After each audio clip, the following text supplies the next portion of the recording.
going? And welcome back to another episode of Mood for Feud. I'm your host Katya. How have you guys been this week? Have you been watching the Olympics? I have been watching so much Olympics. I feel like I didn't really watch it the last two Olympics, but this year, I don't know, I've been really getting into it. Let me know what sports you guys have been watching. Actually, do you know what? We might have to chat Olympics next week because I'm actually just looking at everything that we have to get through today, and it's a lot. I tried to find like a good midpoint split for part 1 and part 2, and I feel like I did not find it. Part 2 is going to be hefty. So first of all, thank you so much to everyone that gave feedback or like their opinions and stuff on last week's episode. I feel like a lot of you really enjoyed it, which is good. I was scared people were going to be like, this is so old news, like I can't be fucked listening to this. But I don't know, it was really cool to hear everyone's perspectives. Was I too harsh on Drake?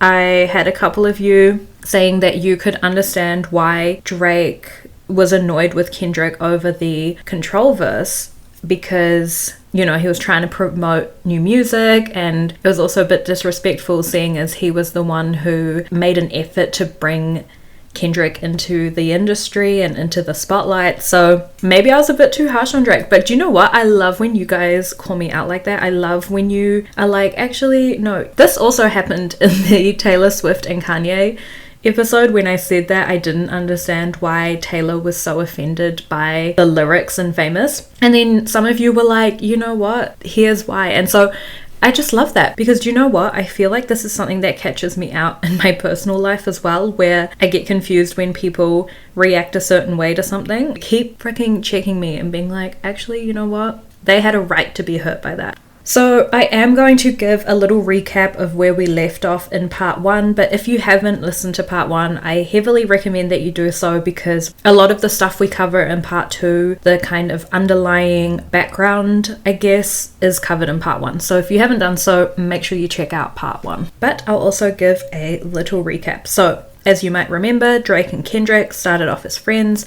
Drake invited Kendrick to feature on his new album at the time, which was like Kendrick's first spot in mainstream, you know, more popular music. He was still very much up and coming and trying to break into the industry. And then a year later, Kendrick features on the Big Sean song Control, and he does this verse where he calls out a bunch of rappers, basically saying like, he's here for the crown, he's gonna work his way to the top, and they should watch out for him because he's coming for their fame, he's coming for their fans.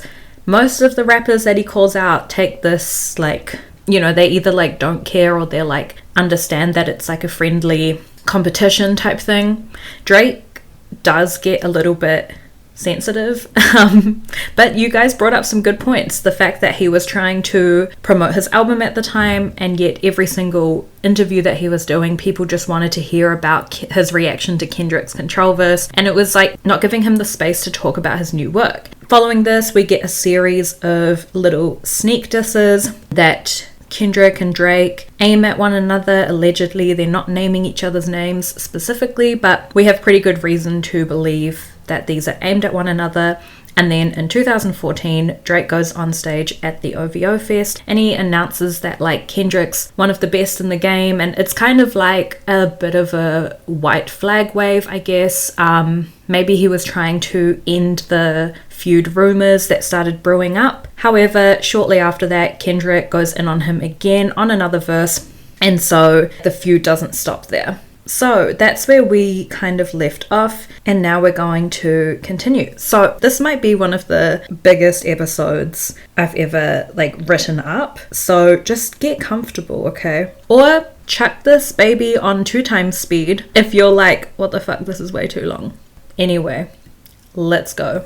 We're going to continue with another round of sneak disses. I thought about skipping this section because, you know, the sneak disses, they're, well, number one, you need to like read between the lines they're not super direct. You could argue that we don't know who they're rapping about. I mean, some of the hints they leave are pretty big, but it's not anything concrete to go by. But I think the sneak diss era, I think it hones into how long this feud has been bubbling. We need to understand the whole thing, okay? So at this point, this is around 2015, people are starting to ask Kendrick, like, oh, are you going to have a rap battle with Drake? Because they're noticing all the sneak disses between them. And Kendrick actually says no, he has no interest in battling with Drake because they're not actually on the same level. I think at this point Drake was starting to break out more into the pop and mainstream music genre, so Kendrick's like, I'm not rap battling a pop star. But it's actually Drake that next hits back. He releases a mixtape titled If You're Reading This, It's Too Late, and in the lyrics we get, I got a backyard where money seems to come from the trees, and I'm never scared to get some blood on my leaves. So that's a pretty big reference to obviously Kendrick's song Money Trees, which is one of his most popular tracks. And then Drake continues, I cook the beef well done on the double with cheese. Special order for anybody that's coming for me. He's kind of saying, I'm good at beef. Don't fuck with me, you know? Kendrick's next response comes on his album To Pimp a Butterfly, which I think was a surprise release. Like, he hadn't been doing any promo leading up to it. He kind of just dropped it and everyone was like, oh shit, new music. And on the track King Kunta, he raps, I can dig a rapper,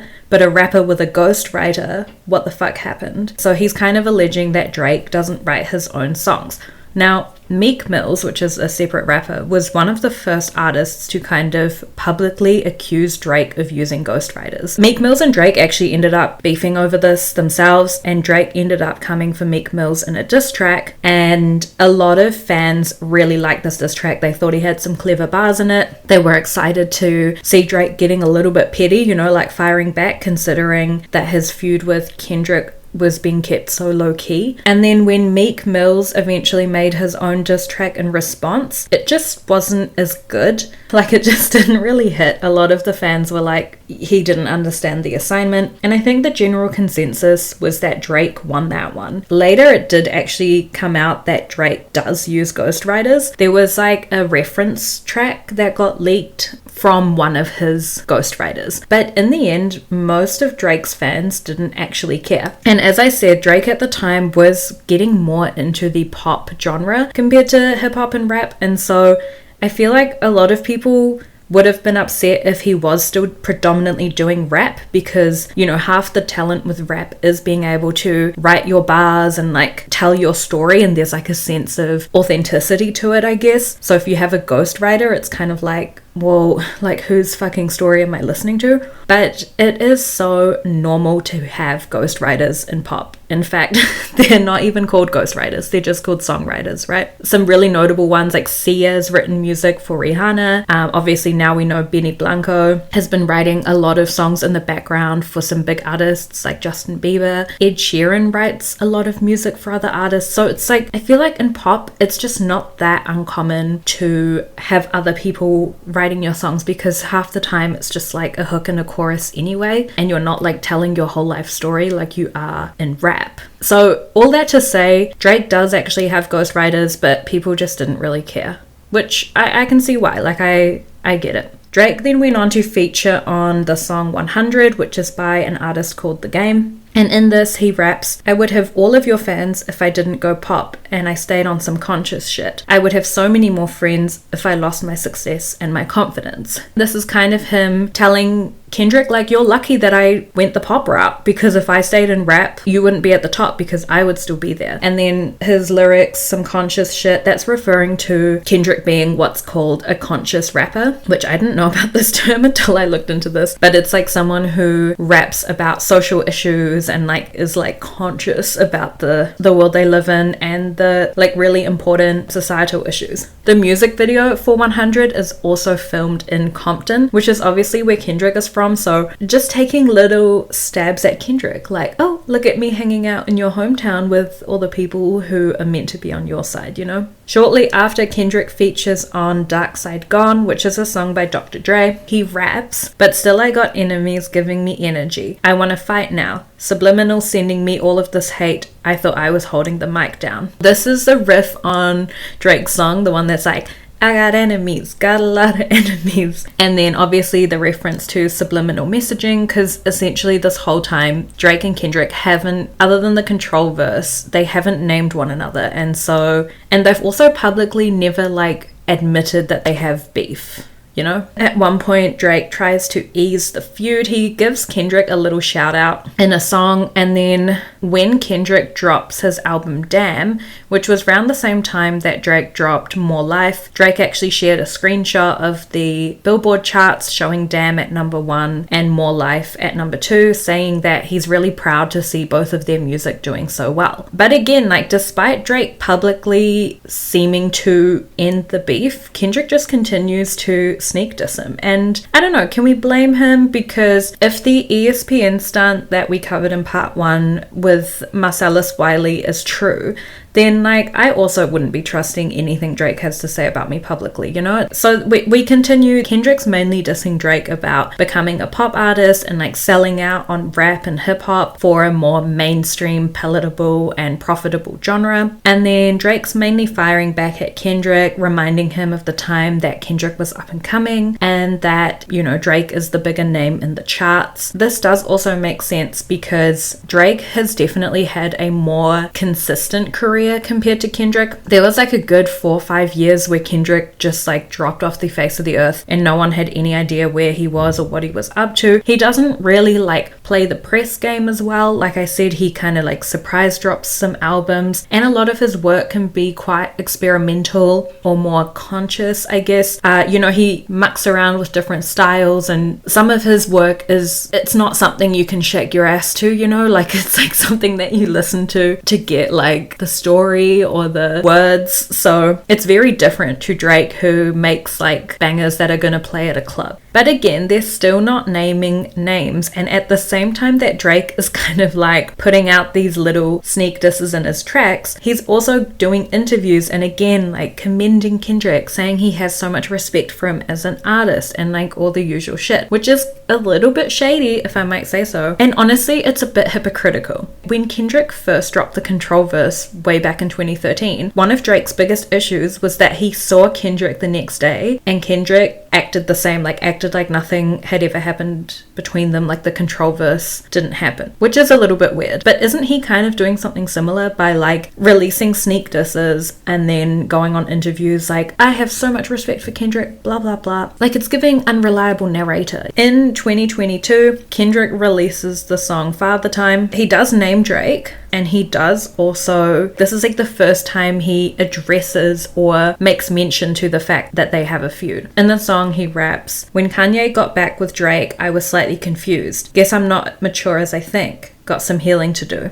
And he's referencing the time when Kanye and Drake had a beef and then they ended up reconciling, and he's kind of saying like he's confused, like he's not ready to let the beef go yet. He still needs to do some more healing. Which this is something interesting that Michaela brought up. She was saying to me she feels like we're missing something. There's something that happened that we don't know about because their reactions just seem too big for what we've seen play out in the public eye. And I kind of agree. And even like Kendrick saying like he has more healing to do, it's like healing from, I don't know, 5 sneak disses. Like it just doesn't, that weren't that bad, that were kind of just saying like I'm the best, no I'm the best, no I'm the best, like, you know, it's like it's not that deep I guess. But yeah. And then Drake releases Forgot I Was Famous. So in this song Drake raps, fake woke, people fake deep, you ain't no fame before me, gave your ass a little sneak peek, yeah now you've got to take a back seat. Around this time, Kendrick starts touring for his album Mr. Morale and the Big Steppers.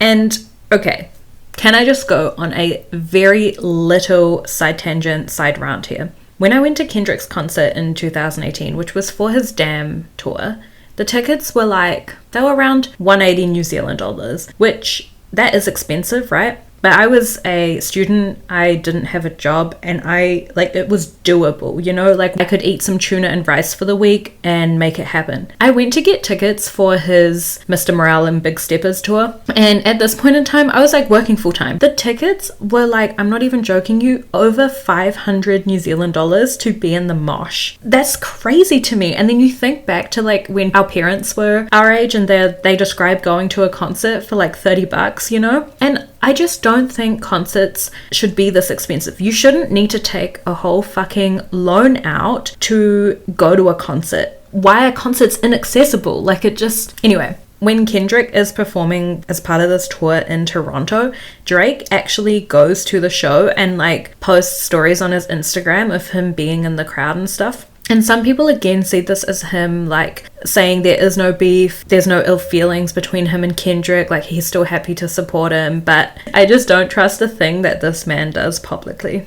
So one of the tracks on Kendrick's album Damn is called Element. Great listen if you haven't heard it already. In 2023, someone leaks the like original version of that song, and there's some tea there. Some people do think that someone made this with AI, so take it with a grain of salt. And then other people on Reddit, which like if it's on Reddit, obviously it's true, were like part of the original version of Element leaked back in 2019 before it was super common for AI to be used by the general public, and that this is just the first time that we're hearing the like full version. Anyway, in the original version, the one that didn't make it onto the album in the end, Kendrick calls out Drake by name saying, "Drake, your Meek Mill beef might get you gassed up, but I'm a whole other beast. I'll really fuck you up." And that's of course referring to the Drake and Meek Mill beef, where the general public's consensus was that Drake had the better diss track, but Kendrick's saying like, just because you got off easy with that guy, don't feel comfortable. So I was thinking, the timeline's a bit weird, right? 2019, a little bit of the original Element song leaks, and then 4 years after that we get the full version. Like, whoever leaked that little snippet, if they had the full version, they would have leaked it back then. Do you know what I mean? Damn came out in 2017, I'm pretty sure. So it's like, who's even still trying to find original versions of songs from Damn fucking 6 years later? I feel like Kendrick leaked this himself. He's already told us through the sneak disses that he's not over the beef yet, and he's also hinted at Drake that he's kind of ready to stop with the subliminal messaging and just start saying it straight. I reckon he did this as like a way to escalate the feud. Shortly after that leaks, Drake releases a track Away From Home, and in this he raps, "I'm trying to keep it humble, I'm trying to keep it gracious. Who give a fuck Michelle Obama put you on her playlist? Then we never hear from you again like you was taken." And this is a reference to another track from Kendrick's album Damn called Humble, again one of his biggest songs, and he's also referring to the time Michelle Obama had a Kendrick song on her Spotify playlist that she shares. Now we're nearing towards the end of 2023, and Drake collaborates with J. Cole on the song First Person Shooter. This is actually surprisingly the song that triggered the 2024 resurgence of the feud. Now, it's surprising because the verse in question isn't actually from Drake. It's a verse that J. Cole raps. The other reason I find this surprising is because this verse isn't exactly dissing Kendrick. Like, it's not necessarily a negative thing. I'll explain. So in the track, J. Cole raps, "Love when they argue the hardest MC. Is it K. Dot, Aubrey, or me? We the big three like we started a league. But right now I feel like Muhammad Ali." I guess with the Muhammad Ali reference, J. Cole is still saying he's like on the top, but he does say that the big three in the rap industry are him, K. Dot, and Aubrey. K. Dot obviously being Kendrick, and then Aubrey being Drake's first name. So do you see what I mean? Like, he's not exactly dissing Kendrick. They're all the top three. Then later in the song, Drake also compares himself to Michael Jackson, and he's in the music video wearing like one white glove. So, you know, again, very Michael Jackson. That will become relevant later. Now, in March of this year, Kendrick does a collaboration with Metro Boomin and Future on the track Like That. And Kendrick starts the verse with a lot of little sneak disses, and you know what, to me these are so sneaky that's like to the point where you almost have to be an English teacher to pick up on them. I was watching this video that was explaining every single sneak diss in Kendrick's verse on Like That. I truly felt like I was watching a fucking conspiracy video. Some of it is actually so subtle. I could hear that like alien music in the background while I was watching it, you know, like the Illuminati song. So I'm not going to break them all down. I can give you one example just so you understand why these are like, it's like buried under 8 layers of metaphor. So one of his lines, he raps, "DOT, the money, power, respect. The last one is better. Say, it's a lot of goofies with a check. Can you identify how this links to Drake? Oh, you can't? Neither could I. So apparently he's saying, obviously, like his big three are not him, J. Cole, and Drake. He's saying the big three are money, power, and respect, with respect being the one that is the most important. And then right after that, he says it's a lot of goofies with a check, which this is a reference to Drake, because Drake has a partnership with Nike, and Nike has the logo, which is, you know, the swoosh, the tick, or as some people refer to it, a check mark. And so a goofies with a check is referring to Drake's partnership with Nike. I don't know, maybe I'm the only one who like thinks that this is such a fucking reach, but do you see what I mean? So let's focus on the lyrics that I feel like actually do match up pretty convincingly. In another verse he says, fuck sneak dissing, first person shooter, I hope they came with 3 switches. First person shooter is the name of the song that Drake and J. Cole did. And again, he's kind of saying, let's end the sneak dissing, let's name names, let's escalate this. Do you see why I feel like he was the one who leaked the original version of Element? He continues, motherfuck the big 3. It's just big me. What? I'm really like that. And your best work is a light pack. Prince, outlive Mike Jack. For all your dogs getting buried, that's okay with all these 9s. He's gonna see Pet Cemetery. Kendrick saying he doesn't see himself on par with Drake and J. Cole at all. And then he also acknowledges the reference that Drake made to himself being like Michael Jackson, and he says Prince outlived Michael Jackson. So he's kind of more aligning himself with Prince, which also, if you look at Prince and Michael Jackson's music career, makes a lot more sense, with Michael Jackson being the more mainstream, more popular one, and Prince kind of having a bit of a more experimental career. And then finally, we also have at the end of that verse a comment about dogs in the Pet Cemetery, and this is referencing Drake's album title, which is For All the Dogs. Kendrick is saying for all your dogs getting buried, you know. So see what I mean? Like, that's just a little bit easier for me to get behind than the like Nike check thing. Let me know if you agree. Okay, so J. Cole is actually the first person to respond to the song Like That and all the shit that Kendrick just talked. He releases a song titled 7-Minute Drill, which is part of his mixtape titled Might Delete Later. The mixtape title was correct because J. Cole does end up deleting this diss track, and then he explains that he wanted to get in on some friendly competition, but that the disses he gave out didn't sit right with him, and he publicly apologizes to Kendrick 2 days after the song is released, and then 5 days later he removes it from all streaming platforms as well, and he describes it as one of the lamest things he's ever done. He just regrets, like, I don't know, being petty, I guess. And honestly, good on J. Cole. I feel like he got out of there right before shit was about to turn nasty. This is the equivalent of leaving a house party early, and then the next day you hear that there was like a massive fight that broke out right after you left, and you're kind of like, I'm so fucking glad I just didn't get involved with that, you know? I feel like this is J. Cole. Like, he dips out just in time. Shortly after that, Drake releases the song Push Ups. Drake, he stayed for the fight. He might have even thrown the first punch. So he pushes back, and this time it's not a sneak diss. It's not a little verse with some coded messaging for us to dissect. It's a whole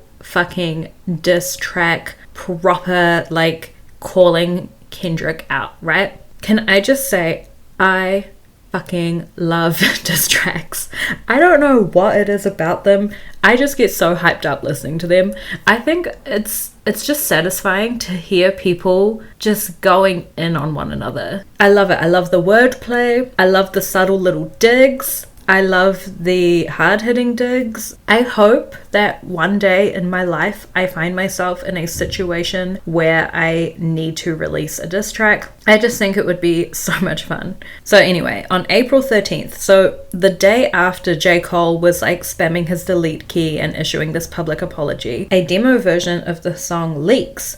And people are not buying that it's Drake because they can't believe that he's actually going to finally come and diss Kendrick up front. There's a lot of AI speculations.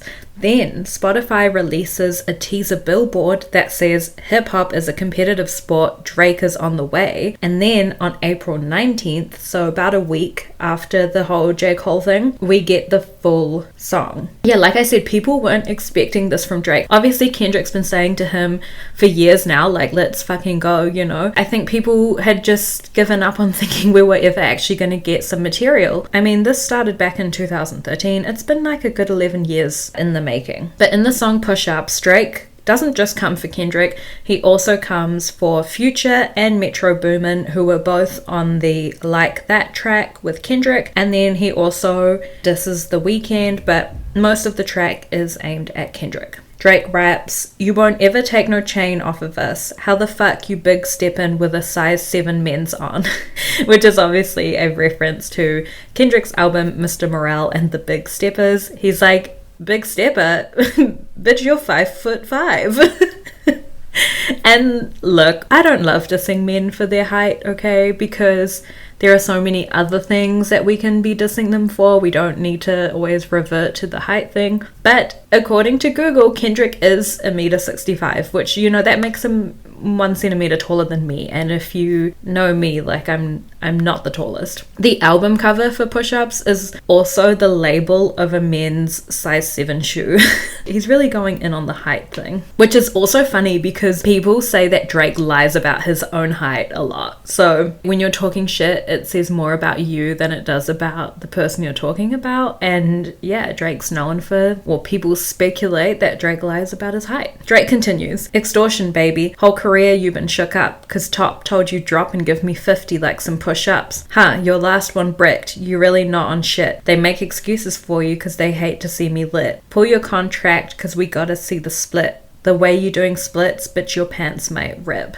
This is referencing to Kendrick's record label. If you remember, he first signed with Top Dog Entertainment. This is when he like freestyled at Top Dog for 2 hours. And in here, Drake's saying that Kendrick's actually got a really bad deal with his record label where Top Dog takes 50% of Kendrick's money. And again, interesting to me that he would call this out because OVO Sound, which is the label that Drake co-founded, has had its own controversy in terms of how it treats up-and-coming artists. He continues, "You better do that fucking show inside the biddy. Maroon 5 need a verse, you better make it witty. Then you need a verse for the Swifties."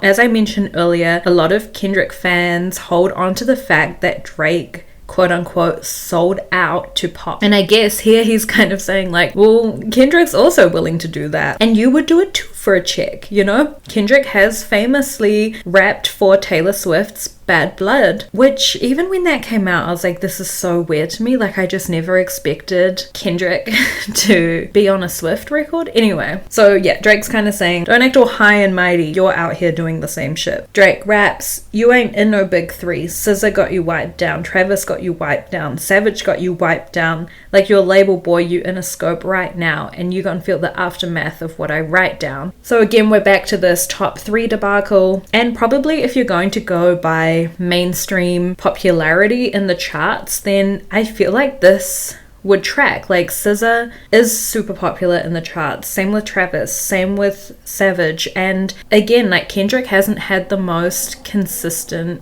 career. He does go MIA for some time and he's not as like publicly involved. Like, he's probably not gonna go on Architectural Digest and do one of those walk through my house with me or like Vogue 73 questions. Do you know what I mean? Drake continues, "I'm at the top of the mountain, so you tight now. Just to have this talk with your ass, I had to hike down. Big difference between Mike then and Mike now. What the fuck is this, a 20v1? What's a prince to a king? He a son. Get more love in the city than you're from. Metro, shut your hoe ass up and make some drums."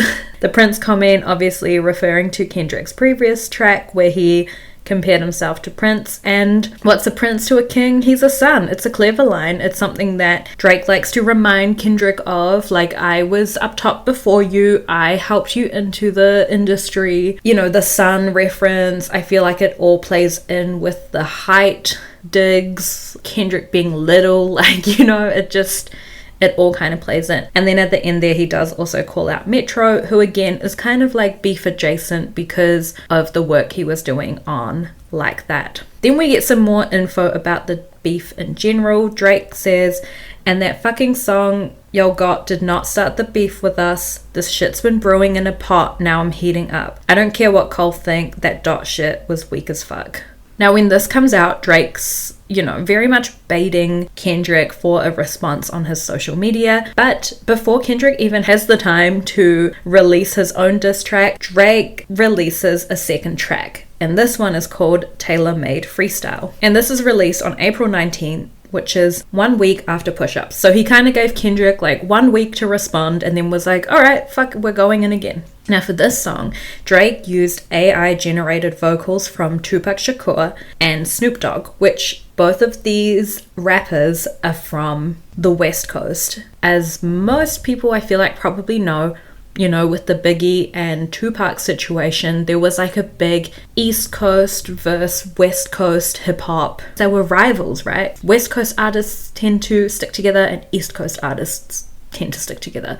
So Drake using Tupac and Snoop Dogg as the AI, it's like a taunt, right? He's like using artists from Kendrick's team, I guess, to help him make a diss track. It's like a little bit, psychological taunting. The use of AI is interesting to me. I think it's very of the time. It's very 2024. Could he have just rapped it himself in the style of Tupac and Snoop Dogg? Yeah, like could he have found an artist who could imitate that rap style? I think so. Like I don't think he needed to use AI. I feel like that just made it a little bit odd. But, it is 2024 and fuck, everyone's using AI these days. So in this track, he continues to taunt Kendrick and is telling him to hurry the fuck up and respond. So he starts with the Tupac voice, which says, Kendrick, we need ya, the West Coast savior, engraving your name in some hip hop history.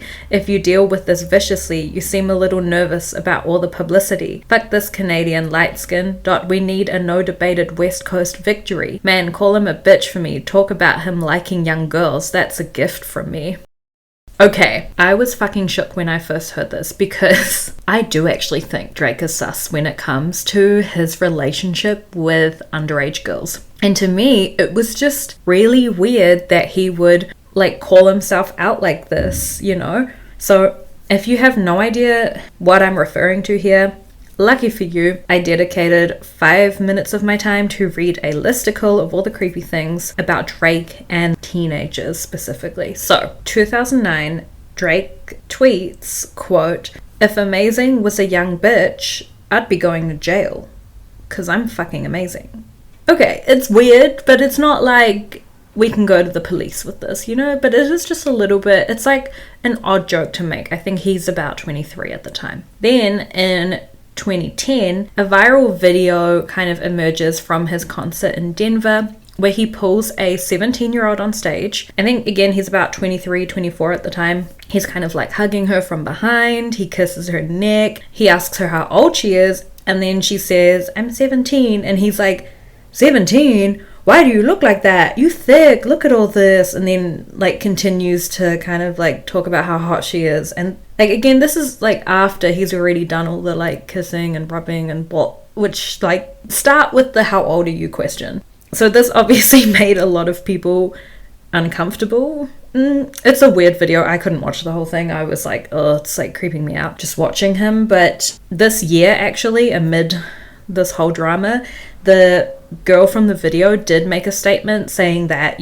she went to this concert with her dad, which fucking kill me before I have to have my dad watching Drake get all creepy with me. But anyway, she says that it was someone from Drake's entourage who picked her out from the crowd and not Drake, and that she's fine with it all and people need to stop pushing this narrative to, fit their own agenda, which obviously I'm very, very stoked that this is not a bad memory for her or something that she looks back on and feels gross about. I'm glad that she is okay with it, but she's 17. It still makes me feel weird regardless of what she says. He's also been friends with Hailey Bieber when she was 14. He also starts inviting Kylie round to his parties when she's around 17, and then when Hailey Bieber was 19. She did allegedly go on a couple of dates with Drake, according to the tabloids, and again, he would have been around 29, 30 at the time. So it's just weird, right? Like,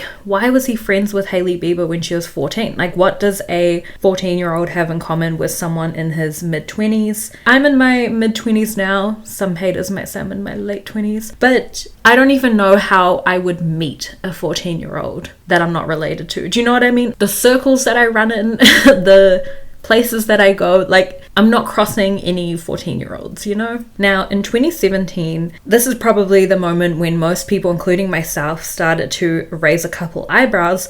He becomes very good friends with Millie Bobby Brown, who is 14 at the time and is filming Stranger Things and, you know, kind of blowing up and becoming super popular from her lead role as 11 in the show. Millie actually attends a red carpet event, and you know, they're doing one of those interviews with her where they ask her about Drake, and she says that she loves Drake and he's a very, very good friend of hers. And she describes that they first met in Australia at one of Drake's shows. His manager like approached her and her dad and said, you know, like, Drake would love to meet you, he's a fan of the show. And she describes how they both just like fangirled over each other because, you know, she's a massive Drake fan and he's a fan of Stranger Things, so it was really cool. They even went out to dinner together after the concert and then arranged another hangout the next day as well, and she discusses that they have plans to see one another again when he comes to Atlanta. And the reporters are kind of like, wow, that's so crazy that you're friends with Drake. And she's like, yeah, you know, he is a great friend and role model. And then she reveals that they text quite frequently. She says that he'd texted her recently and said, I miss you so much, and then she'd replied like, I miss you more. And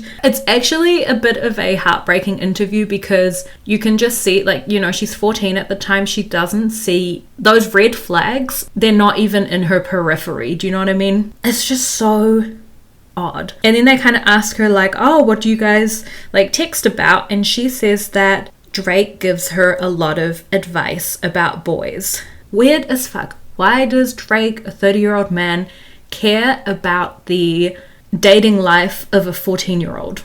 I will say this is very typical early grooming behavior, right? Like, it's a trusted, older, usually male will, you know, swing the conversation to talk about dating and boys, and then that can naturally progress into like conversations of a sexual nature. This is super triggering, by the way, so like, it's all that stuff that like twists my tummy. But this is like textbook grooming behavior. So yeah, concerning to say the fucking least. Later, she also posts a photo of her on a yacht to Instagram, and the photo credit is given to Drake in her caption. So like, they're hanging out a lot, right? Like, this is beyond just he met a fan and, you know, like, he's not gonna be a dick. If he's giving her advice and trying to be a role model, if this wasn't weird, wouldn't he keep his advice to like the industry that they're in? Like, the whole thing's just weird.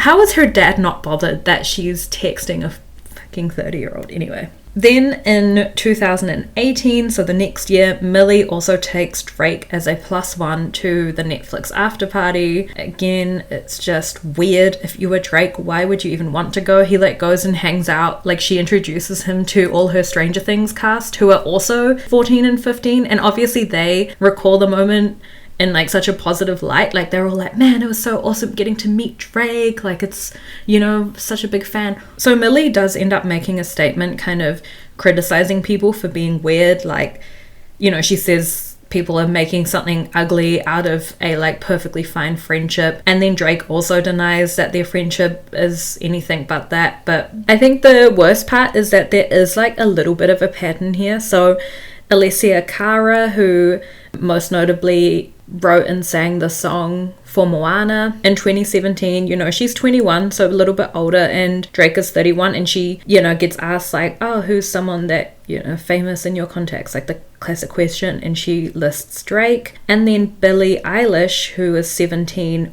also gets asked that question in one of her interviews, and she says Drake is the most famous person whose number she has, and she just says like, he is the nicest dude ever, and yeah, like she just can't believe how down to earth he is, and blah blah. So it's just this weird recurring theme of like young girls who are like coming into the industry, you know, starting to become popular, and yet Drake is already in their fucking DMs. Like, he's just way too quick. And then in 2018, Drake also allegedly starts dating an 18-year-old model, Bella Harris, but these are all only alleged. Like, there's no confirmation that any of this is true. But again, it's just weird. So do you see now why I find it odd that in this diss track about Kendrick, he like kind of calls himself out, or like would even joke about this? Some people speculate that this is kind of evidence that he's not involved with underage girls or doesn't have a weird relationship with teenagers, because what kind of psycho would draw attention to it if it was actually true? Like, he'd be trying to bury the rumors. And then other people say this is more of like an 8 Mile attempt, which I feel like I've brought up this movie as well before in the podcast. But you know, 8 Mile, it's like a movie loosely based on Eminem's life, and in there he is involved in like a diss rap battle, and for his big finale he just airs out all of his shit himself in his own diss track. You know, calls himself out for living in a trailer park, not having a dad, having an unstable mother, issues with drugs, blah blah. And then he kind of turns to his opponent and is like, now tell them something they don't know. So some people are like, this is Drake just like trying to get ahead of it, and it's like, well, now that I've already brought it up, like Kendrick can't use this material. I don't know. Let me know what you think. I have to say though, it's just odd. It's not enough to like throw him into prison for, but it is just odd. And then again, he kind of taunts Kendrick, saying like, come on, where are you? Like, where's your diss track? He says, gotta leave this motherfucker broken and bruised before we really lose. You asked for the smoke, now it seems you too busy for the smoke. The next verse is where he uses Snoop Dogg AI for the verse, and as Snoop Dogg, he says, now's the time to really make a power move, because right now it's looking like you writing out the game plan on how to lose. How to bark up the wrong tree and then get your head popped in a crowded room. World is watching this chess game, but are you out of moves? And then in the final verse, he raps as himself, as Drake, and he alleges that the reason Kendrick hasn't dropped his response yet is because he doesn't want to interfere with Taylor Swift's album drop of the Tortured Poets Department, which was also happening at that same week. He raps, shitting on you from a whole different altitude, high up in the sky like I'm Howard Hughes. The first one really only took me an hour or two. The next one is really about to bring out the coward in you. But now we gotta wait a fucking week, cause Taylor Swift is your new top. And if you about to drop, she gotta approve. This girl really about to make you act like you not in a feud. He's kind of saying, like, why are you taking so long? Oh, is it because you're scared to release music at the same time as Taylor Swift? Because, you know, she has that effect where she just takes over the charts and, like, stops any other artist from even getting a toe into the fucking limelight. And I think the name Taylor Made Freestyle also is a reference to, like, Taylor Swift's impact. When this song dropped, a lot of people were, like I said, iffy about the use of AI, and then eventually Tupac's estate does threaten legal action and sends Drake a cease and desist for using Tupac's likeness without consent, and then also saying it was super disrespectful to do that in a diss track. And so because of the cease and desist, Drake does delete the song a week after it drops. So in the meantime, we still haven't heard from Kendrick, but some of the other artists that Drake has called out in his songs are starting to like clap back. So Metro and Future in particular are like gathering troops to make disses against Drake. This guy, I feel like this guy has just, why does he have so many enemies? Kanye makes a diss, Metro produces disses with The Weeknd and also with A$AP Rocky, but again, like nothing from Kendrick, and fans are surprised seeing as Kendrick was the one initially egging Drake on and for the last decade saying like, let's make this shit official. And then Drake responds and Kendrick's just like radio silent. However, on April 30th, Kendrick finally releases his first diss track titled Euphoria. Euphoria is a nod to the teen drama series, the one starring Zendaya, because Drake is an executive producer for the show. And then this is also like ties into Drake's weird relationship with teenagers, because the show's creators have come under fire for like sexualizing characters that are meant to be in high school. And Euphoria is a long song. It's 6 minutes 24. The two diss tracks that Drake released, Push Ups, is like 3 minutes 52, and then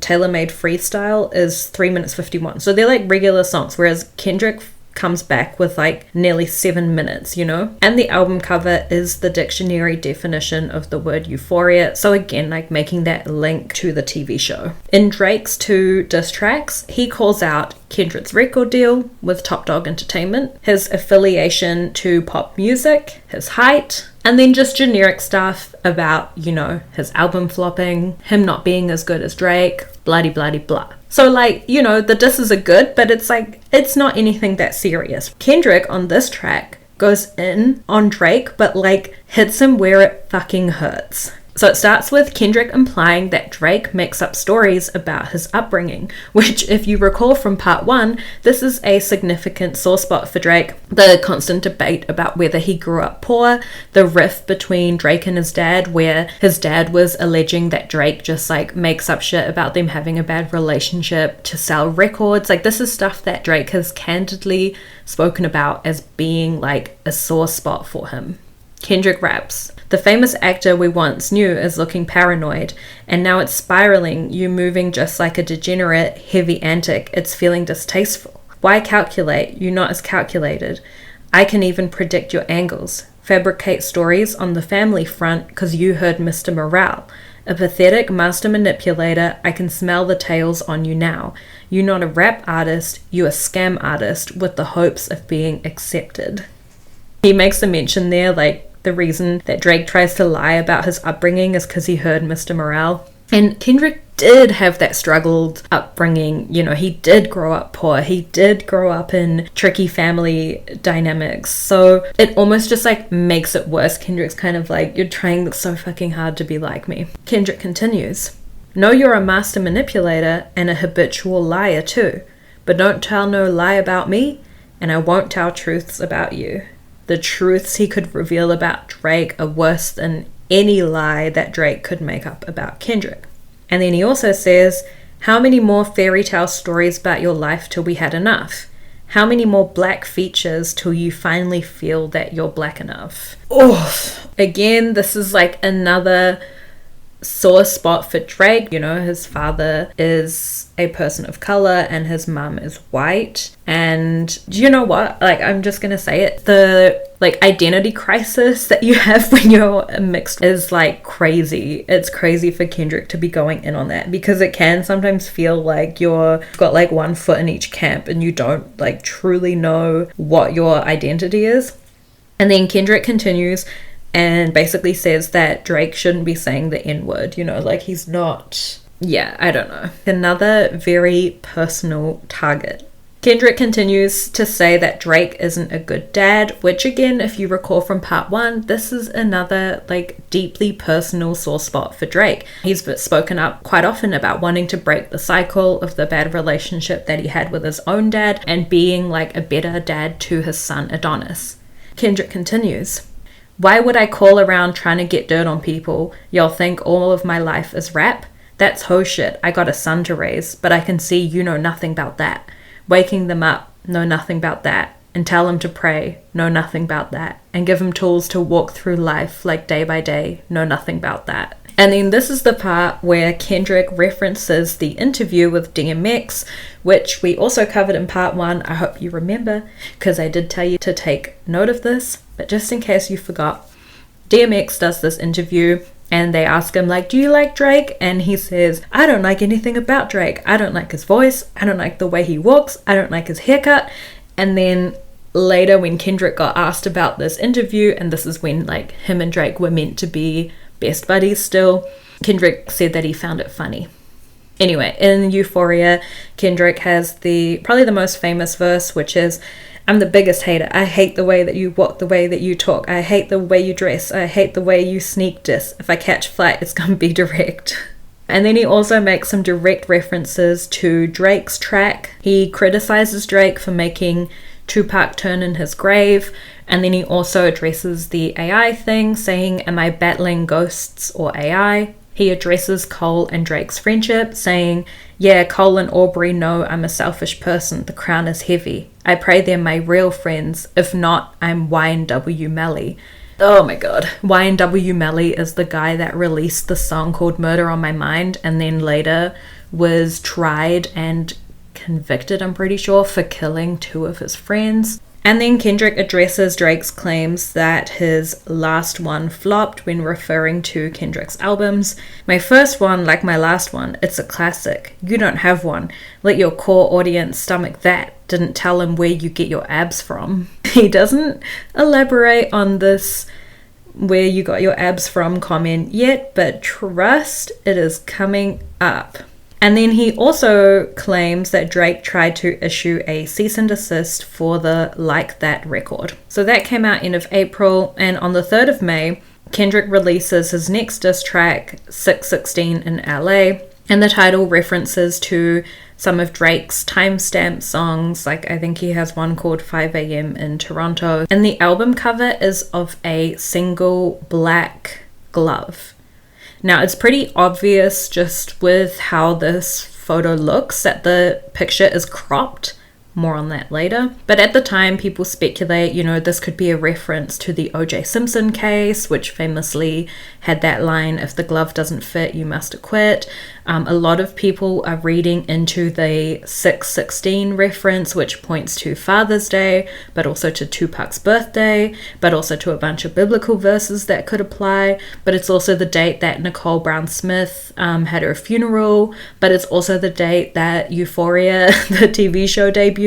Some people are even saying this hints to the fact that Drake was involved with X's death. It's wild, okay? Like, basically, I guess all that to say, 616 could be a bunch of stuff. Others are pointing out that the photo of the glove is a glove that literally belongs to Drake. Like, it's not a generic it's not a generic glove. It's like Drake's actual glove. Another interesting thing about this song is that Jack Antonoff has credits on this song.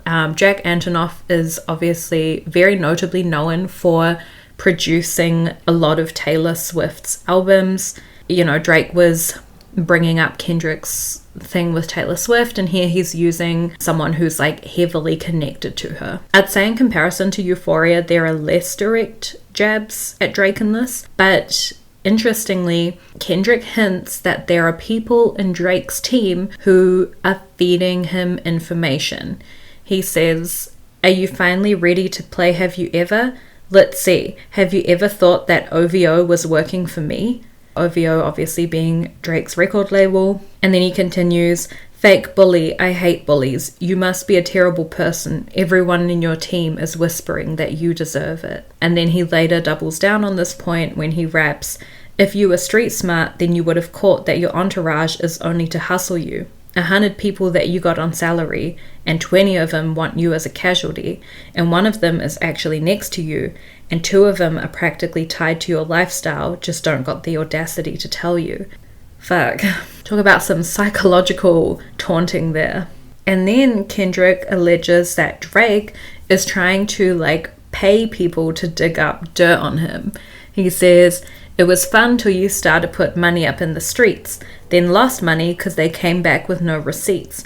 I'm sorry that I live a boring life. I love peace, but war ready if the world's ready to see you bleed. And then he also accuses Drake of using internet bots to make it seem like he's winning the beef, and criticizes him for using memes as propaganda, and kind of tells him people are clued on, they're too smart for that. That very same day, May 3rd, Drake responds with a parody of the Buried Alive interlude. Now, if you remember, Buried Alive interlude is the song that Kendrick featured on in Drake's album. Now, in this parody, Drake alleges that Kendrick is jealous of his success, And again, bringing up Buried Alive interlude is a not so subtle reminder to everyone that Drake is the one who gave Kendrick his first leg ups in the industry. Now, I'm going to read out all the lyrics.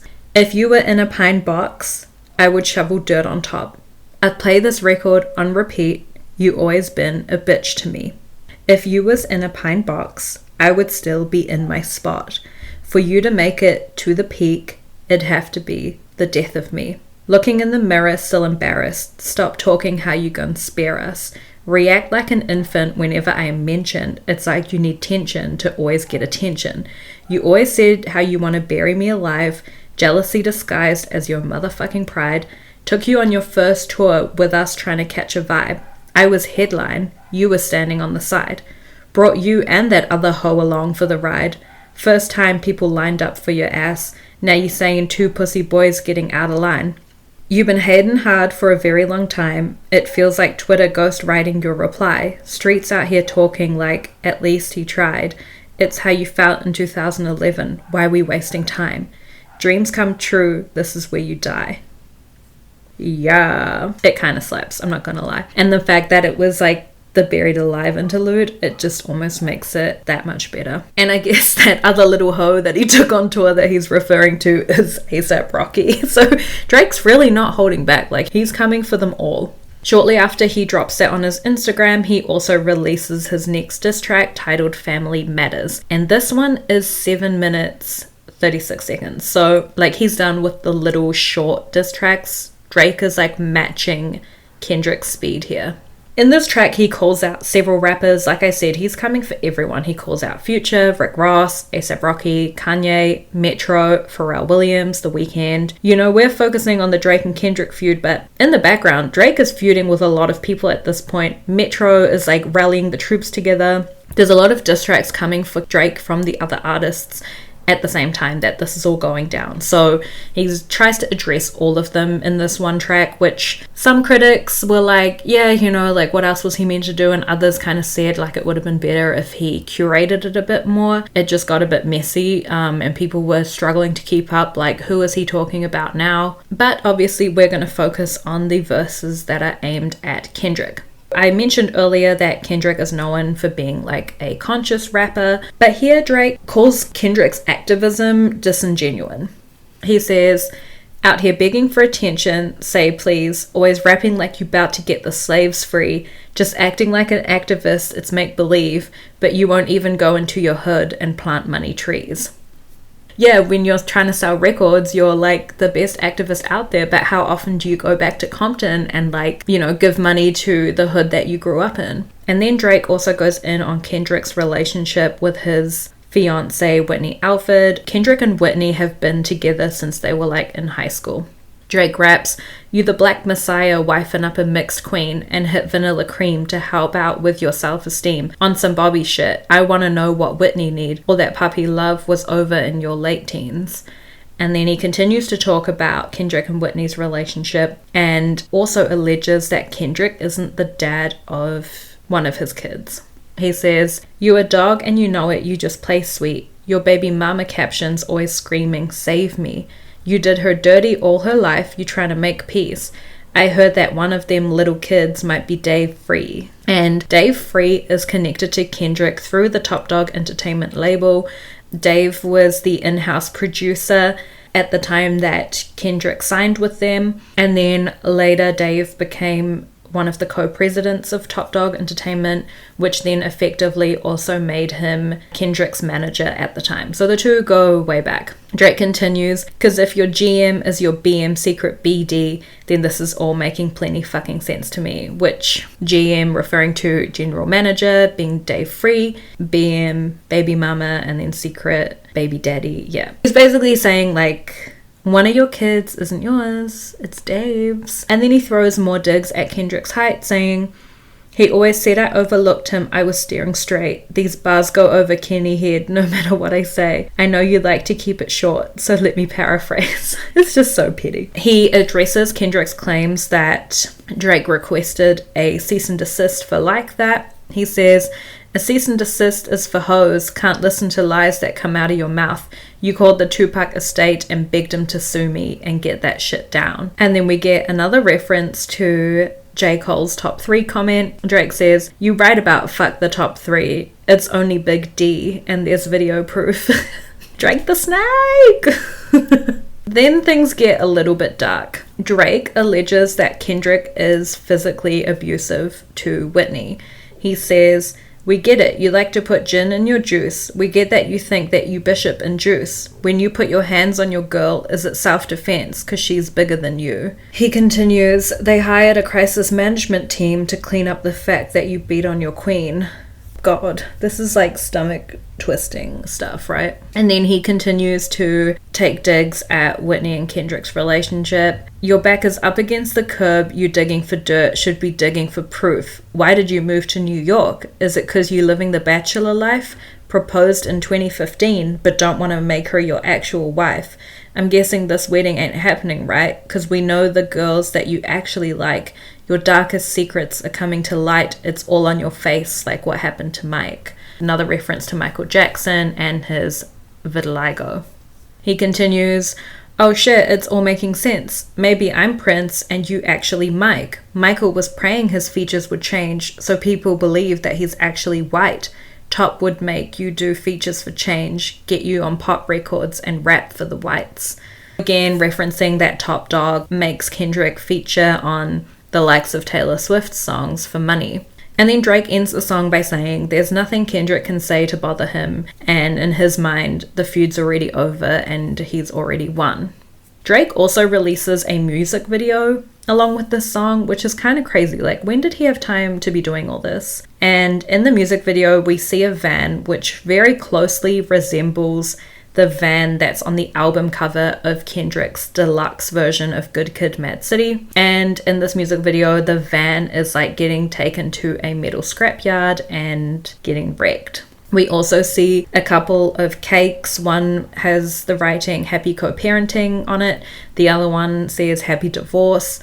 And people believe that this is a nod to Kendrick and Whitney. And then he also has a Michael Jackson doll from the Black and White music video. And then he also has a ring that resembles the engagement ring that Kendrick used to propose to Whitney with.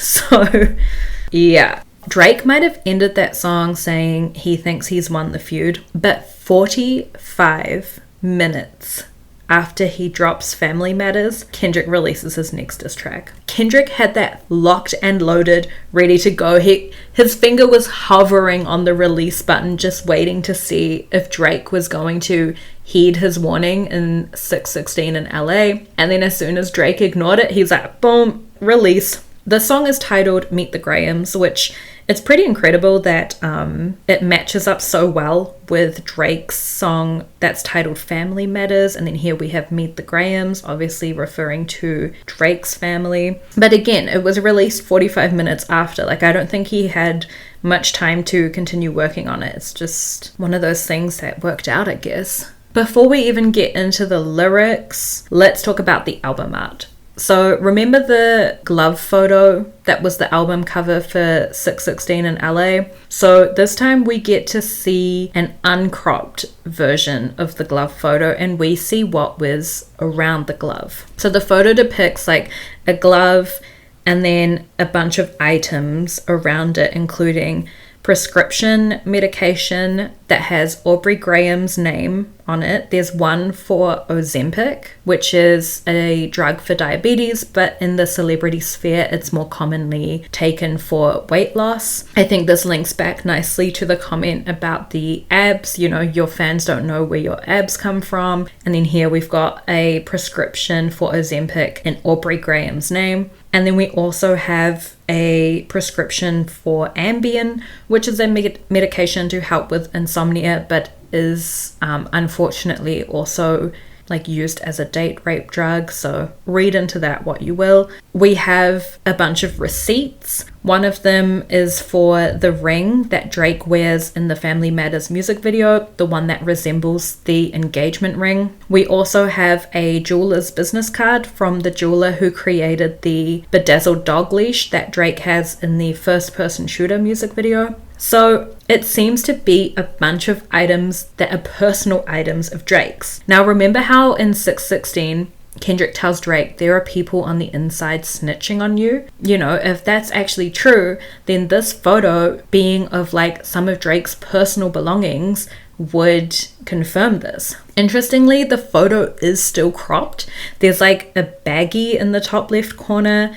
So it seems like there's potentially more of Drake's personal belongings that we're not seeing, and a lot of fans are theorizing that the next diss track will like continue to zoom out. Like he's like slowly threatening Drake. Like it started with the gloves and then Drake released Family Matters, so then he zooms out more. Now we can see the Ozempic, the receipts, and some people think if Drake continues, he's just going to zoom out even more, like continue to expose him. When this album cover dropped, like understandably so, the internet sleuths went a little bit wild. You know, there's a lot of theories surrounding this image.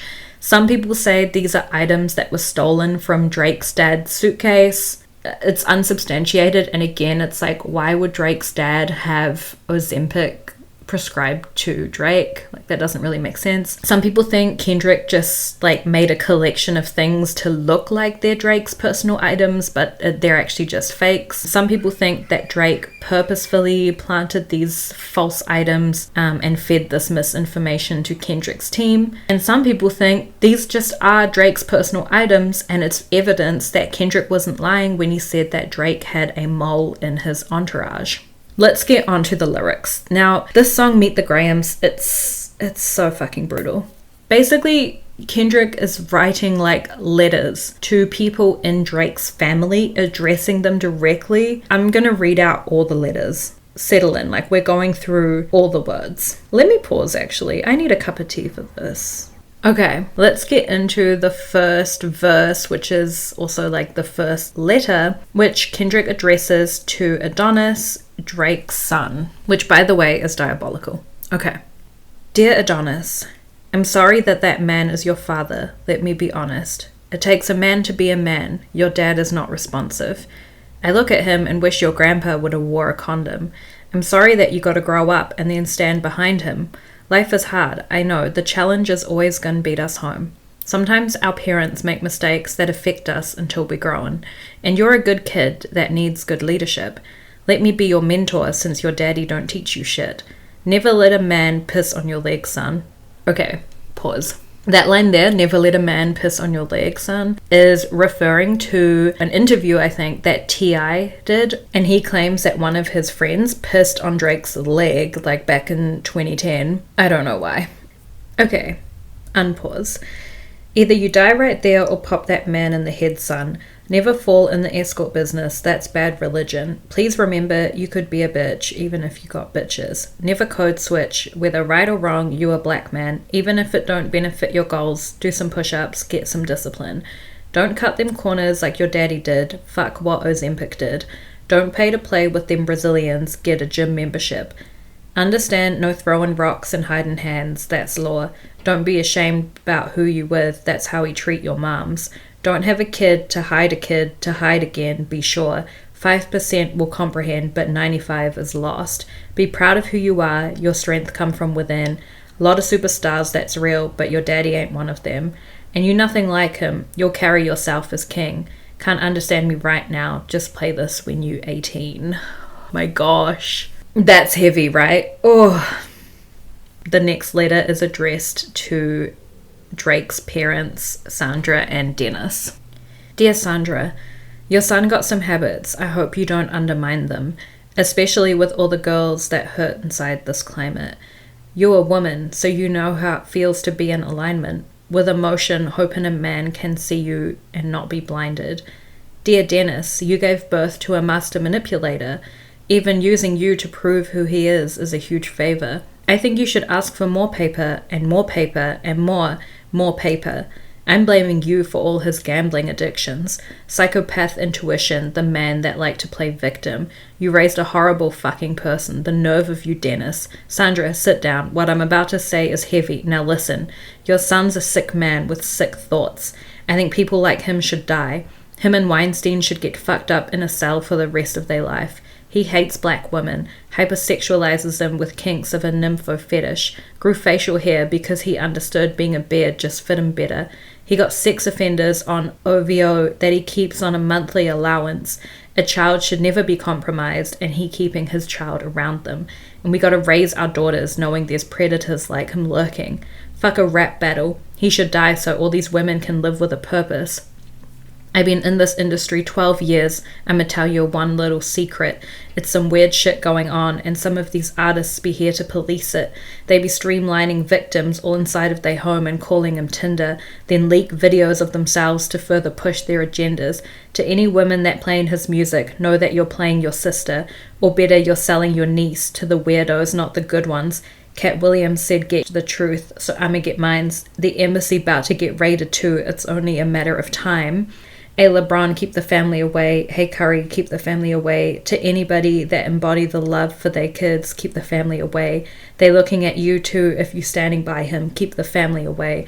I'm looking to shoot through any pervert that lives, keep the family safe. So much in there. He's alleging that not just Drake's the pedophile, but like everyone at OVO, all the people in his entourage, all the people who hang around him, and that they're essentially like trafficking kids. Anyway, we have to keep going. We have to keep going. We're too deep now. Now verse 3, this is probably the one that's most talked about. It starts, "Dear baby girl, I'm sorry that your father not active inside your world." And I think when people first heard this, they were like, what the fuck? Because, you know, Drake very famously only has one son, which is Adonis, and then here Kendrick's addressing another letter to a secret daughter that people don't know about. He continues, "He don't commit to much, but his music, yeah, that's for sure. He's a narcissist, misogynist, living inside his songs. Try to destroy families rather than taking care of his own. Should be teaching you timetables or watching Frozen with you, or at your 11th birthday singing poems with you. Instead, he be in Turks, paying for sex and popping perks, examples that you don't deserve. I want to tell you that you're loved, you're brave, you're kind. You got a gift to change the world and could change your father's mind. Because our children is the future, but he lives inside confusion. Money's always been illusion, but that's the life he's used to. His father probably didn't claim him neither. History do repeat itself, sometimes it don't need a reason. But I would like to say it's not your fault that he's hiding another child. Give him grace, this is the reason I made Mr. Morale, so our babies like you can cope later. Give you some confidence to go through something, it's hope later. I never want to hear you chase a man cause his failed behavior, sitting in the club with sugar daddies for validation.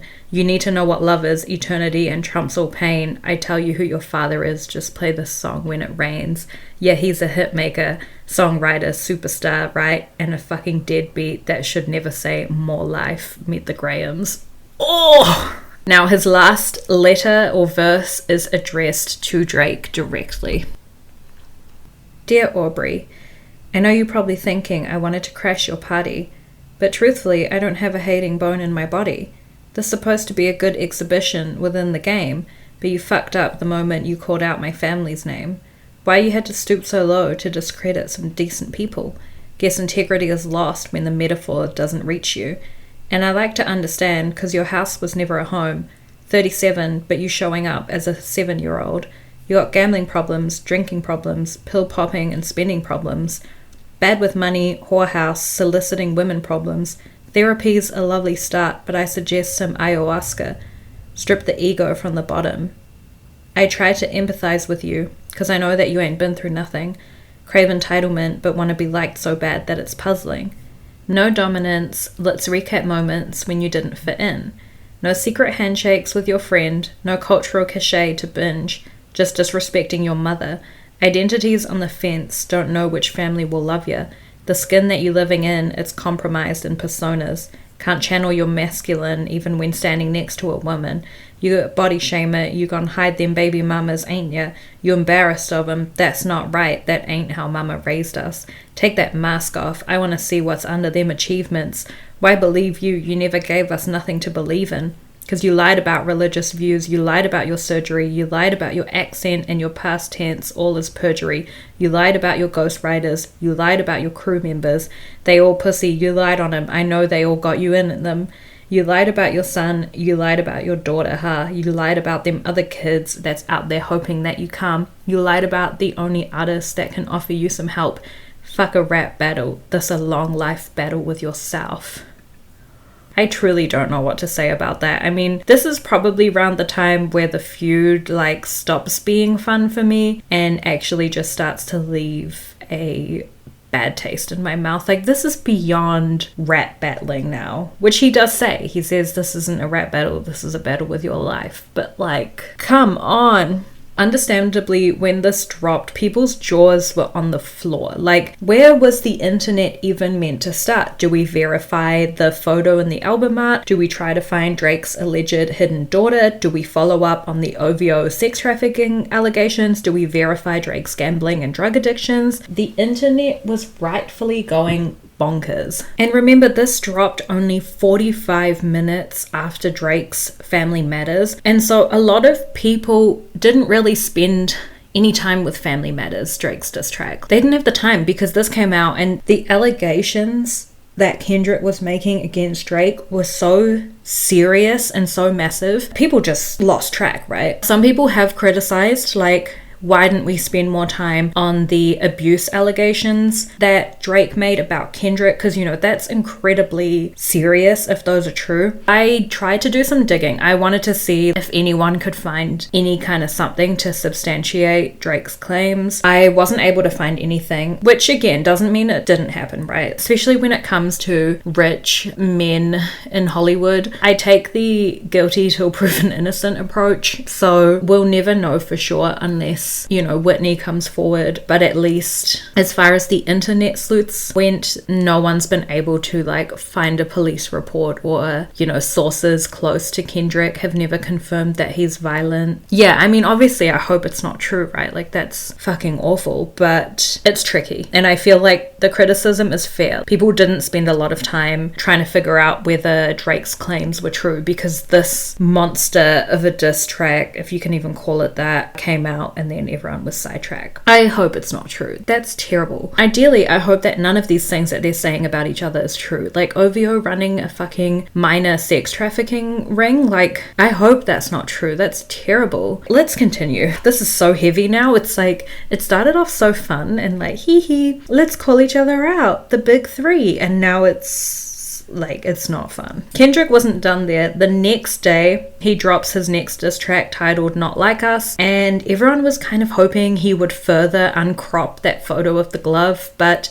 the album cover ended up being a like Google Maps image of Drake's mansion in Toronto, and it also has a bunch of red markers all over the mansion, and the markers resemble those that mark the homes of registered sex offenders. So Kendrick's basically saying like, there's a bunch of sex offenders in Drake's mansion, in his entourage, including him. And this is probably the song that blew up the most out of all the diss tracks, and it became the biggest hit. Like, it did the best on the charts, which is kind of another stab at Drake in the sense that he is meant to be the one who's really good at making mainstream music, yet out of this feud, it's Kendrick's song that becomes the most popular one. In this, Kendrick doubles down on all the claims that he makes in Meet the Grahams. He says, "Say Drake, I hear you like him young. You better not ever go to cell block 1. To any bitch that talk to him and they in love, just make sure you hide your little sister from him." And then he continues to call out Drake and members of OVO and Drake's entourage, including Drake's head of security Chubbs, Party Next Door, and Bucker Not Nice. He continues, "Certified lover boy, certified pedophiles. Wop, wop, wop, wop. Dart, fuck him up. Wop, wop, wop, wop. I'ma do my stuff. Why you trolling like a bitch? Ain't you tired? Trying to strike a chord, and it's probably A minor." Certified Lover Boy is referring to Drake's album, Certified Lover Boy, Certified pedophile. I have to say, it is a bop. And it's kind of a palate cleanser after Meet the Grahams, which honestly is like a tough listen to say the least. So it's nice to kind of have something to vibe to a little bit. I thought this was kind of funny. There's a time period after this drops where Apple users are reporting that when they ask Siri to play Drake's album Certified Lover Boy, it starts to play Kendrick's song Not Like Us instead. Obviously the real reason behind this is Not Like Us would have been heavily trending at the time, and so the lyric Certified Lover Boy, Certified Pedophile would have been what Siri was like picking up on. But I don't know, it's still like an LOL moment. Damn, even the AI are Team Kendrick. And then Kendrick also alleges that Drake uses Atlanta artists to like build up his credit and to get to where he is now. And then he kind of like compares this to how back in the day colonizers would use people to make themselves richer, and he kind of says Drake is doing the same thing in the way that he uses other artists to like boost his own career. He says, "You run to Atlanta when you need a check balance. Let me break it down for you, this the real challenge. You called Future when you didn't see the club. Lil Baby helped you get your lingo up. 21 gave you false street cred. Thug made you feel like you slime in your head. Quavo said you can be from North Side. 2 Chainz said you good, but he lied. You run to Atlanta when you need a few dollars. No, you're not a colleague. You're a fucking colonizer." And of course, you know, the song's chorus, "They not like us. They not like us." Like, he's really othering Drake. Like, you're not one of us. You're not in our community. You're a fucking colonizer. Oh, honestly, it's rough. Now, believe it or not, Drake does release another track after this. I think around this time, I personally would have been like, what the fuck? I'm done. But on May 5th, which, let's see, when did this come out again? I can't even remember. May 4th. So one day after Not Like Us drops, Drake releases The Heart Part 6, and the title of this refers to Kendrick's song series called The Heart, which had 5 parts. And the album art is a screenshot of Dave Free commenting heart emojis under one of Whitney's Instagram posts, and it also shows that Whitney had liked the comment. So another nod at the allegations that Dave Free is the real father of one of Kendrick's kids. In this diss track, Drake samples an Aretha Franklin song called Prove It, which is kind of Drake's whole messaging, like, prove that I'm a sex offender, prove that there's a sex trafficking ring. Like, he's like, where is the evidence? And he's right. There is no evidence aside from a few weird Millie Bobby Brown and Billie Eilish interviews. But anyway, he also claims that there is no mole inside his team, and that they purposefully fed Kendrick this fake information so that all the dirt Kendrick had on him would essentially be a lie. He raps, "My Montreal connects stand up, not fall down. The ones you getting your stories from, they all clowns. I am a war general, seasoned in preparation. My jacket is covered in medals, honor, and decoration. You waited for this moment, overcome with the desperation. We plotted for a week and then fed you the information. A daughter that's 11 years old, I bet he takes it. We thought about giving a fake name or a destination. But you so thirsty, you not concerned with investigation. Instead you in that studio, it's a celebration. You gotta learn to fact check things and be less impatient. Your fans are rejoicing, thinking this is my expiration. Even the pictures you use, the jokes and the medication. The Maybach glove and the drug you use is for less inflation. Master manipulator, you bet on speculation. You dumb and reactive, I'm petty with dedication." So yeah, he's claiming the Meet the Grahams album cover and all the claims within Meet the Grahams are all 100% fabricated by Drake's team, and Kendrick was dumb enough to fall for it. Then Drake doubles down again on the Dave Free allegations, saying, "What about the bones we dug up in that excavation? And why isn't Whitney denying all the allegations? Why is she following Dave Free and not Mr. Morale? You haven't seen the kids in 6 months. The distance is wild." Dave leaving heart emojis underneath pics of the child. He is correct. Whitney's Instagram account doesn't follow Kendrick Lamar, or at least she doesn't follow his verified account. But I will say her Instagram is incredibly low-key. I think she herself is as well. Like, she hasn't really been in the public eye. She doesn't really like the spotlight. So it seems odd But I think given the type of person she is, I'm not surprised she hasn't like come forward to deny things, because I don't think she wants to be involved in this at all. And to be honest, Drake's the one who like brought her name into this, you know? So that doesn't mean she needs to now come forward. Like, the beef is between him and Kendrick. It's essentially got nothing to do with her. And then also, like, Kendrick's verified account, he doesn't post on there very personally, you know? Like, I think he only follows one account himself, and he has like 2 posts in there, one of them being the fucking glove. It's not that odd that she's not following that account, you know? She's probably following his Finsta. And then Drake also addresses the pedophile allegations. One of the biggest critiques for the Heart Part 6 is that people felt like Drake didn't really bring anything new to the conversation. Like, he kind of just doubled down on the Dave Free rumor, and then he spends the rest of the song defending himself. He says, "Speaking of anything with a child, let's get to that now. This Epstein angle was the shit I expected. TikTok videos you collected and dissected. Instead of being on some direct shit, you rather grab your fucking pen and misdirect shit.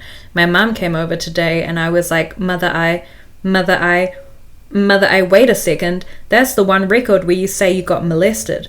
Ah, fuck me, I just made the whole connection. This is about to get so depressing. This the trauma from your own confession. This is when your father leave you home alone with no protection. So neglected. That's why the pedophile raps you so obsessed with." Here he's referencing one of Kendrick's songs on Mr. Morale and the Big Steppers titled Mother I Sober, which is honestly a very good song, but one of those songs that you're not going to listen to twice because it is tough. It's very candid, it's very raw. In the song, Kendrick details how his mum once asked him if his cousin abused him, and Kendrick says no, but she just doesn't believe him, and he's constantly denying, like, I was never molested, but his mum like refuses to let go of her belief. And then later in life he like asks her why she didn't believe him when he told her that he wasn't abused, and then he finds out that she herself had been abused.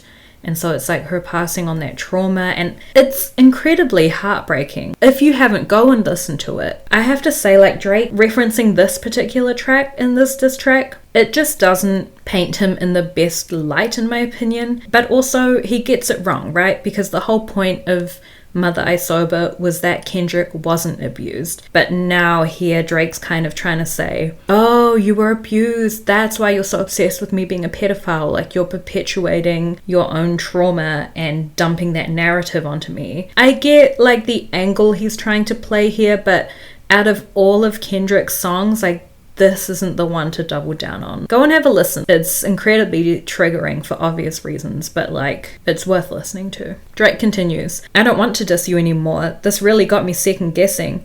Touch My Body by Mariah Carey play, you probably start reflecting. I never been with nobody underage, but now I understand why that's the angle that you really mess with." And then Drake gives, in my opinion, a bit of a shitty reason for why there's no way he could be a pedophile. He says, "Just for clarity, I feel disgusted. I am too respected. If I was fucking young girls, I promise I would have been arrested. I'm way too famous for the shit you just suggested. But that's not the lesson. Clearly there's a deeper message. Deep cuts that never healed, and now they got infected." Basically saying like, oh, I'm way too famous to get away with sex crimes. Like, no, you're the perfect amount of famous to get away with them. Like, this is why famous, powerful, rich people always do this shit, is because they've got the money and the means to like cover it up. And then later he continues, "Only fucking with Whitney's, not Millie Bobby Brown's. I never look twice at teenagers. I am a fucking hit maker, dog, not a peacemaker." And by the way, Millie Bobby Brown never said anything when all of this came out. She's a lot older now than she was when she first met Drake. So I find it interesting. I'm like, oh, have you reflected back on that now? And like, can you kind of see why people thought it was weird? Or I don't know, maybe she has her own reasons for not wanting to talk about it, which is fucking fair enough. I wouldn't want to be attached to this. This feud just went so nasty. Drake doubles down on the abuse allegations against Kendrick. He says, "I don't want to fight with a woman beater. It feeds your nature. If you're still bumping R. Kelly, you can thank the savior. Said if they deleted his music, then your music is gone too. A hypocrite. I don't understand why these people praise you. Sounding like you sent him commissary when they need some paper. Album dropping soon, no wonder you turned to clout chaser. Instead of doing hard labor, I'll see you when I see you, like Fantasia. Whitney, you can hit me if you need a favor, and when I say I hit you back, it's a lot safer. Again, dropping Whitney's name. I see what the critics mean. Like, there's no new information. He's just doubling down on a lot of his earlier claims. Although he's saying, like, Kendrick has no receipts, but neither does he. You know? Anyway, it ends with him saying he's really enjoyed the exercise of like writing all these diss tracks, and that Kendrick would have been a worthy competitor if he didn't just tell lies. And then he again claims that he fed Kendrick all the false information, then claims that that's the reason Kendrick dropped Not Like Us so soon after Meet the Grahams, because he was like trying to cover up all the misinformation that he'd rapped about. And then he does say Not Like Us is a bop, and he's happy to give Kendrick fans some new content and like motivate Kendrick to be in the rap game again. On May 7th, whilst this whole feud is going down, one of Drake's security guards gets shot in a drive-by outside of Drake's house and is critically injured. I looked for some follow-up articles. The last info that I could find on this is that he was in a stable condition, so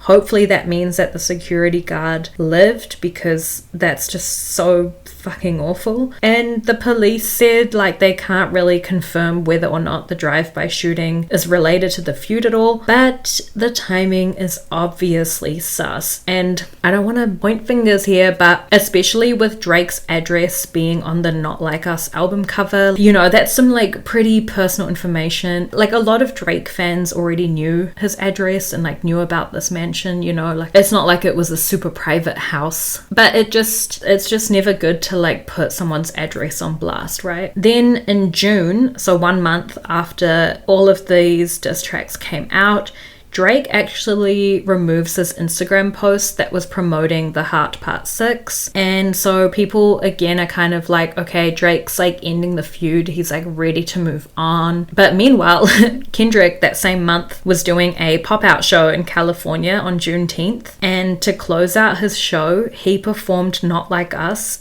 6 times. What the fuck? 6 times? I like Kendrick, but I don't know if I need Not Like Us 6 times in a row. That's crazy. And then most recently in July, Kendrick dropped a music video for Not Like Us. And I don't really see this as him trying to continue the beef. I think it just made sense because of how much Not Like Us popped off as a single. Like a lot of people were streaming it. It got super popular, especially after his pop-out performance. And so it makes sense to make a music video for that. Like it's such a hit. You know, he has some nods to Drake's latest diss track in here. First of all, the music video is directed by Dave Free, who Drake's been saying is the daddy of one of Kendrick's kids. But, you know, the fact that he directed this music video is kind of like a bit of a fuck you to those allegations, like showing that there's no bad blood between them. In the music video, Kendrick is seen doing push-ups, which references Drake's very first proper diss track with the same name. Kendrick's also hitting an owl piñata, and the owl is a logo for Drake's record label OVO.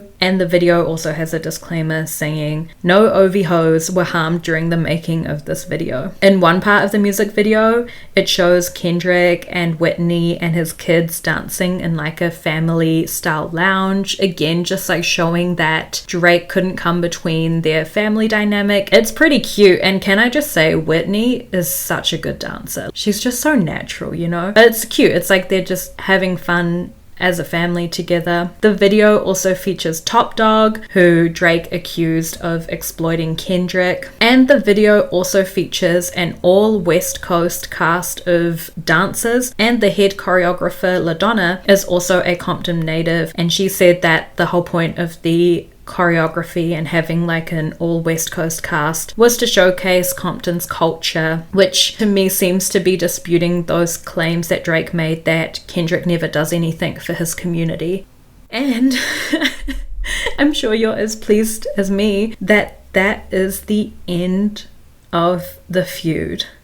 At least for now. I hope they don't pick this up again. I know some people are like, oh, you know, that's the end of it for now, but hopefully in another decade. No, I'm done. Like, I just think this actually went too far. Was it entertaining? Yeah, at the start, but some of the allegations they make were actually really harmful. They were tough to stomach and just wasn't fun. After a while, it just got too much for me, I think. It just went beyond what like a fun rap battle should be.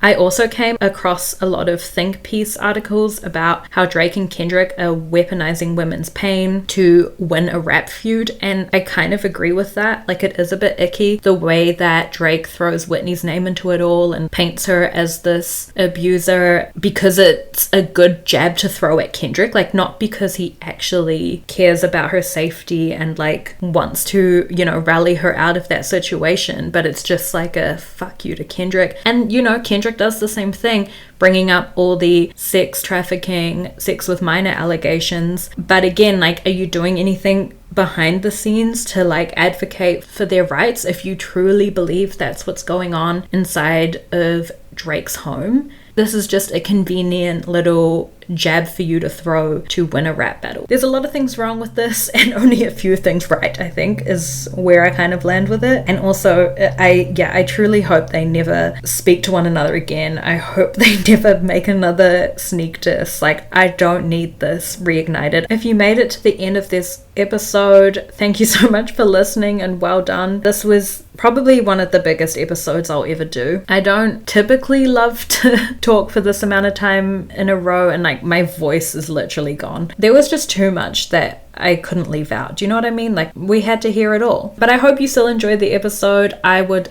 love for you to tell me all of your thoughts and opinions. I'm on Instagram at moodforfeud, so feel free to send me a message there. If you enjoyed the episode, don't forget to rate the show. You can also leave a written review on Apple Podcasts. I love words of affirmation, so I don't want to beg, but like, I'm gonna beg. You can also follow the show so that you get notified when I finally upload. Although I am trying to be better with my release schedule. Anyway, I'm fucking pooped. I feel like I need an energy drink. I hope you guys are having a great week out there. And yeah, let's chat Olympics next week, because I did want to get into all of that. And then I was like, actually, girl, we've got so much ground to cover. Like, you can talk about Olympics next week. All right, that's enough from me. Thank you so much for listening. Bye.